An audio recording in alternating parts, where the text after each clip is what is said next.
Come in. Hi. I'm washing my hands, and I've already closed the door for privacy. Hi, I'm Skylar. I'm going to be your nursing student today. Can you just tell me your name and date of birth? Chase Foreman, September 27th. Okay, great. I'd also look at his armband and verify that, and those are my two identifiers. So, Mr. Foreman, today we are going to be doing a head-to-toe assessment.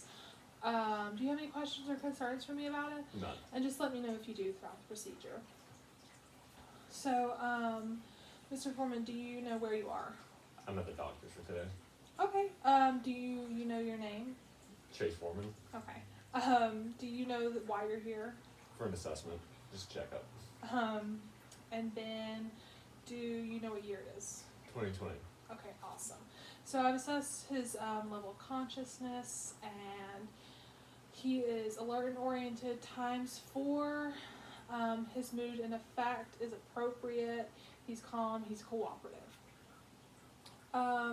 So I've also assessed Mr. Foreman's vital signs, and they were with the normal range for a healthy adult, meaning temperature was 97.7 to 98.6. His heart rate was 60 to 100. O2 saturation 95 to 100. Blood pressure with the systolic being anywhere from 95 to 140, diastolic being anywhere from 60 to 90, and then respiratory rate being anywhere from 12 to 20. So, Mr. Foreman, are you experiencing any pain today? No. And since he's not experiencing pain, I would like to mention that if he was, I would ask him on a 0 to 10 pain scale, where would he be at? 0 being no pain at all, 10 being the worst pain he's ever experienced. So, would you place yourself at a 0? Yes. Okay. So if he was experiencing pain, I would ask Mr. Foreman to explain it using the Colder method, meaning character, onset, location, duration, exacerbation, relief factors, and radiation. So now, Mr. Foreman, we are going to start with the head for our head to toe. First, just looking at Mr. Foreman, I'm assessing the skin throughout this procedure. I've already completed a Braden scale. The ranges can be anywhere from 6 to 23. The lower the number, the less likely they are to develop a pressure score. The higher the, the lower the number, the higher the risk is for developing a pressure injury. And then the higher the number, the lower risk for developing a pressure injury. And Mr. Foreman is at a 23, so he is not at risk at all. I'd also be assessing any IVs, drains, wounds, tubes, anything like that. Mr. Foreman does not have any today, so we will not be assessing those, but I would be mindful. So starting at the head, Mr. Foreman, do you have any vision deficits? Do you wear glasses? Do you have contacts? No concerns? Okay.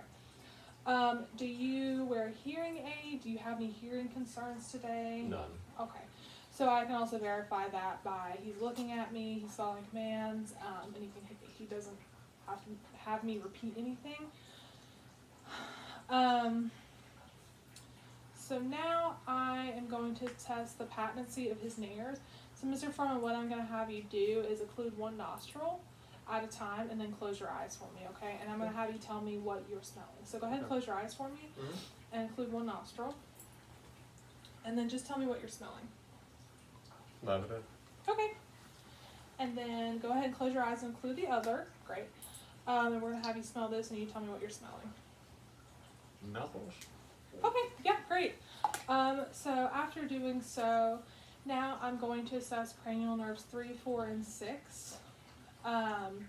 So 3 is going to be PERLA, which stands for pupils equal, round, reactive to light, and accommodation. So I would do so by turning off the lights, giving the patient some time to adjust. I'm not going to do so just because I want you to be able to see me. So I've turned off the lights, given his eye some time to adjust. And Mr. Foreman, I'm going to flash this light in your eye one at a time. I just want you to keep your head still and look at me, okay? And I do so by this. Great. Okay. Great, so his pupils are equal, they're round, they react to light, and they are accommodating for one another. So I'm going to do 4 and 6, which is, I'm going to do the H method, and he's just going to follow the tip of my pen lights. So Mr. Foreman, I want you to not move your head for this procedure and look at the tip of my pen light for me and just follow it, okay? Mm-hmm.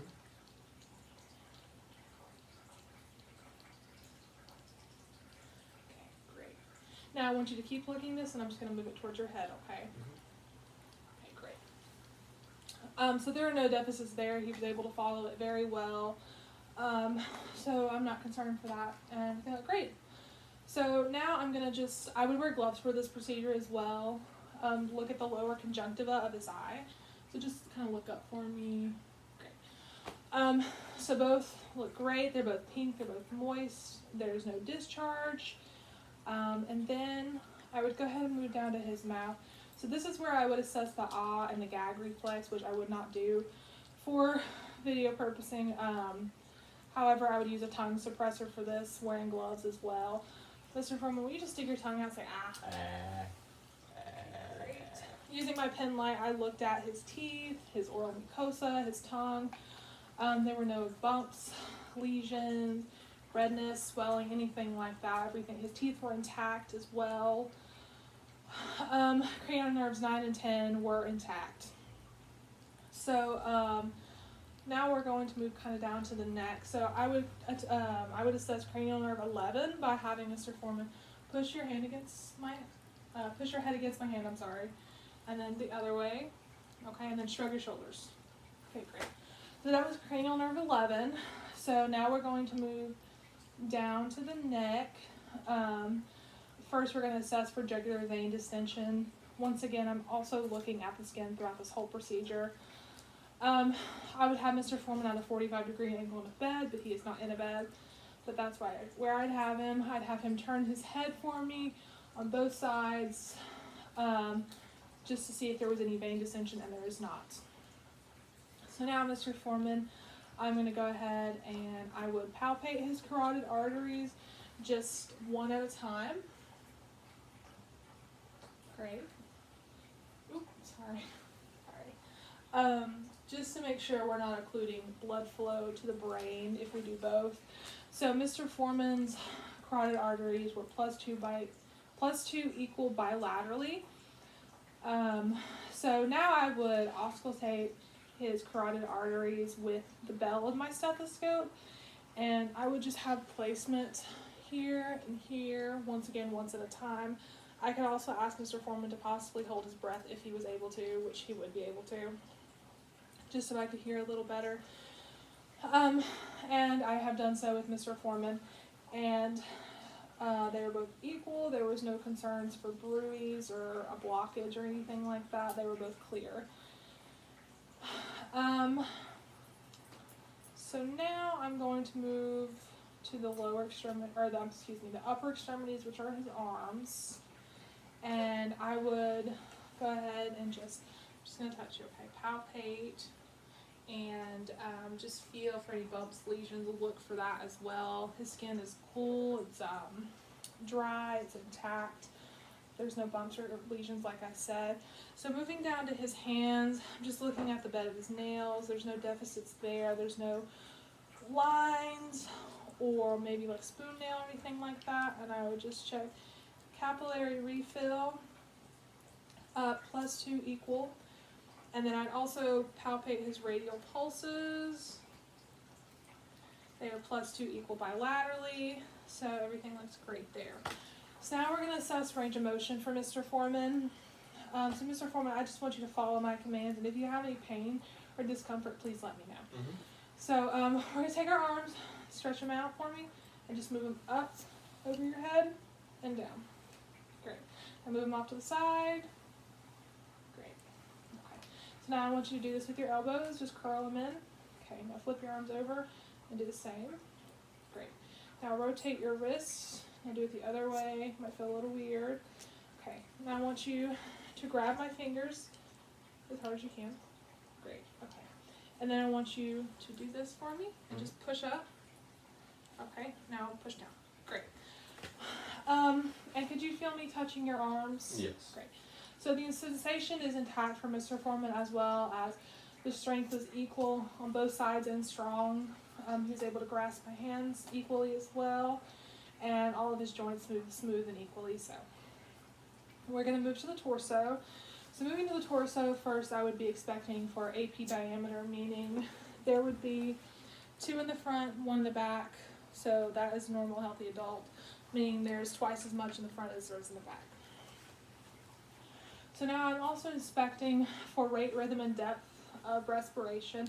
Mr. Foreman, I mentioned earlier, was breathing at a normal rate. We're just going to go with 16 breaths per minute. He's been breathing at a normal rate. It's not irregular. It's not shallow. It's not over-exaggerated. He's been normal during this entire time.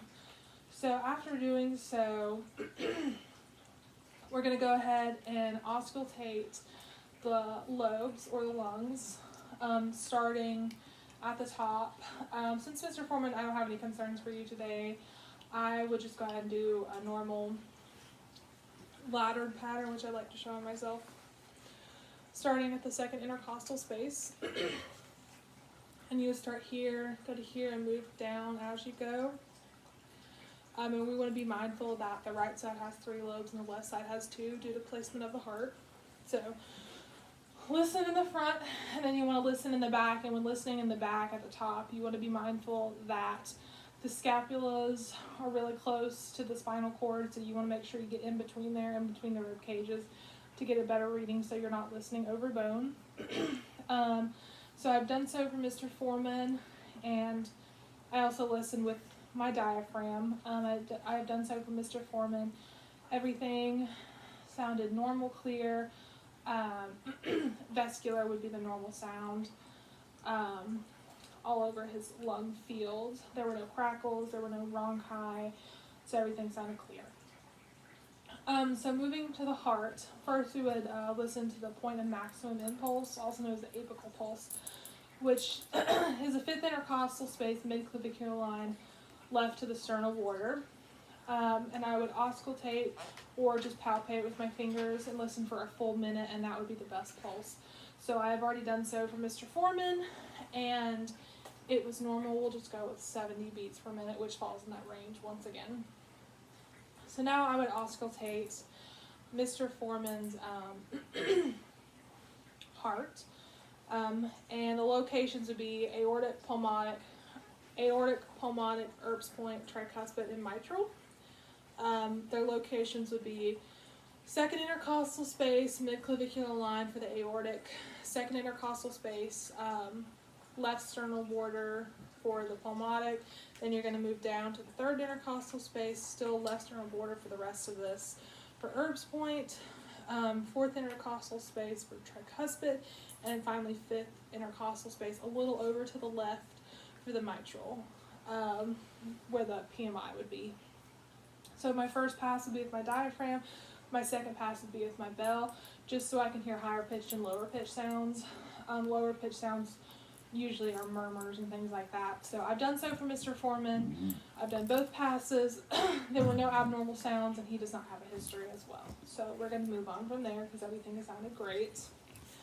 So we're going to move down to the abdominal area. First, just inspecting the contour of his abdominal area. Mr. Foreman, there is no bloating. His abdomen is equal. There's no bumps, potentially a hernia sticking out or anything like that. Once again, assessing the skin throughout. There are no cuts, lesions, no bruising, anything like that. So, Mr. Foreman, when was your last bowel movement? Today. Okay, great. Are there any concerns there? Any constipation? Okay. Have you had any urinary problems, incontinence maybe? None. You've been able to go well? Okay, great. So first, we would want to auscultate bowel sounds prior to palpating, just so we don't mess with the abdomen, which palpating before we auscultate could actually cause a disrupt in my assessment. So we're going to auscultate first. And while I'm auscultating, I would use my diaphragm, and I would start in my lower right quadrant. Best practice says to start from there and work your way up due to colon placement. So I would do that for a full minute in each quadrant, making sure I hear between 5 to 3 vowel sounds. Anything below 5 would be hypoactive, anything above 30 would be hyperactive, anything below 5 would actually be hypoactive, if I did not say that.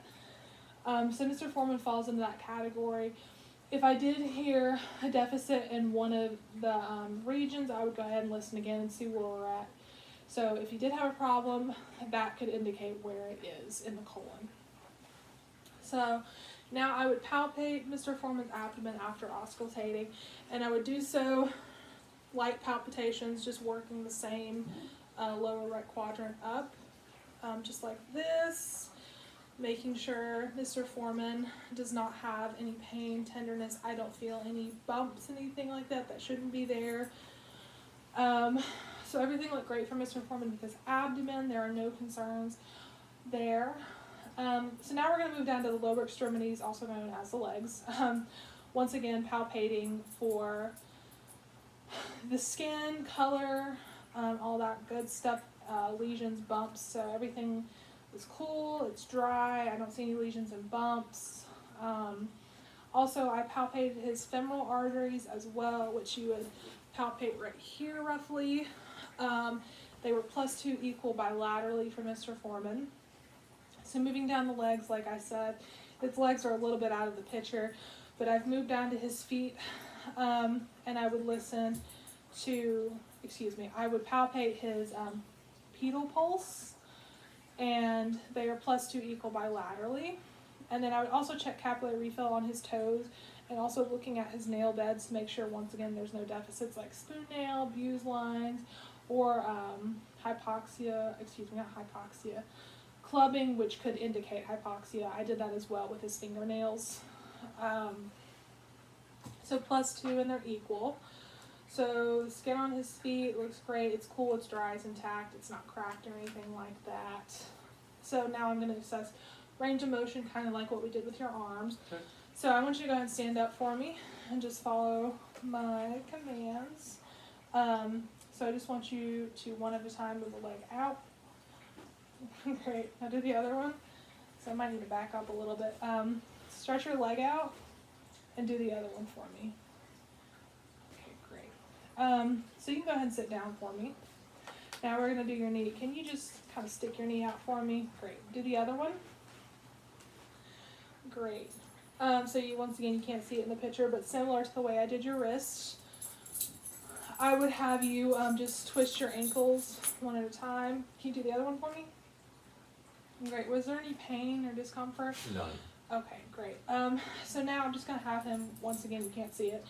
I would have him just push on the gas pedal and then pull up on the gas pedal. We did that with both feet. So his strength, could you feel me touching? Yes. Great. So his sensation's intact, his strength is intact. All of his joints move freely, comfortably, so there are no concerns there. So Mr. Foreman, it looks like I am done with your assessment. So overall, I had no concerns for you. Everything was healthy for a normal adult. So I would go ahead and wash my hands. Do you have any questions or concerns for me? None at all. No. So I would go ahead and chart everything, all my findings, and that is the end of my assessment.